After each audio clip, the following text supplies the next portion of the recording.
I've said before that I like a really good story. The kind of story that will make you think, but also affect you on a deep emotional level. So, when my friend Jason recommended John Irving to me as an author, I thought I'd give it a shot. I didn't realize that the style of this writer was very literary, but so beautiful. So, I'm Mark Jones, and this is The World According to 5 of 52.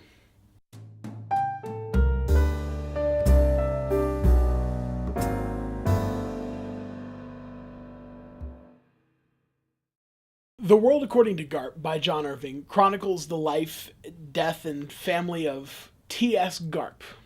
And yes, that is his real name, the initials T.S., but you can just call him Garp. He's the son of a well-known feminist named Jenny Fields, who, wanting nothing to do with men because of a lack of any sexual desire, but also wanting a child, impregnates herself on an invalid soldier named Technical Sergeant Garp, hence the name T.S. Garp for her son. She becomes the school nurse at a well-known New England prep school, and Garp grows up on the grounds and goes to school there. While growing up at the steering school, he finds that he has two great passions in life. One is that he's very athletic. In fact, he finds that wrestling is his sport because the use of balls as an implement in the game is a detraction from athleticism. His second great passion is that he wants to be a writer. I think this is largely in part because he takes a liking to the wrestling coach's daughter, Helen, who later becomes his wife. The story chronicles his rise to fame and even infamy as an author, but also his love life, his various affairs,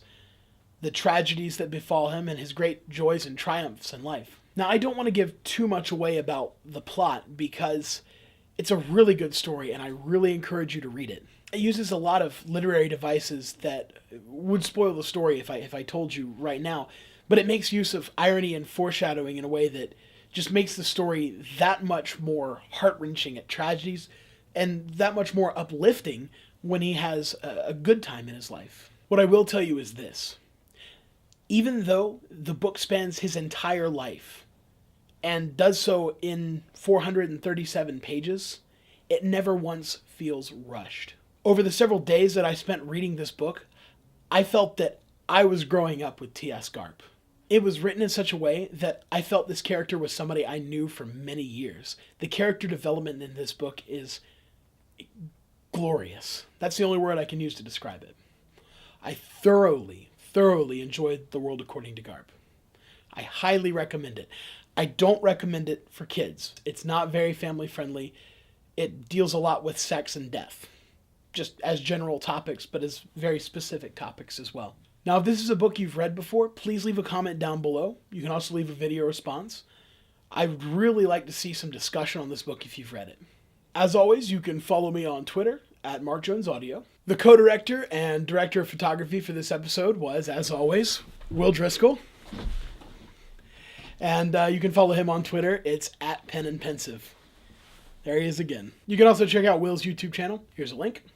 Now, since this is the 5th episode of OfFiftyTwo, I'd like to give a special shout out to my good friend Joffrey Swait. And you can check out his YouTube channel, Joffrey the Giant. You can follow him on Twitter at Joffrey the Giant. The reason I want to give this special shout out for him is because very soon he and his wife Kimberly will be having their 5th child. So that's it for this week's OfFiftyTwo. Next book is G.K. Chesterton's Heretics. I'm taking a little break from fiction for a little while. The one following that will be Mere Christianity by C.S. Lewis. So if you guys have some time, maybe read those. And that way you can leave some interesting comments on those videos when they come up. As always, a little Twitter hashtag is down here in the corner. And I'll see you guys next Tuesday for 6 of 52.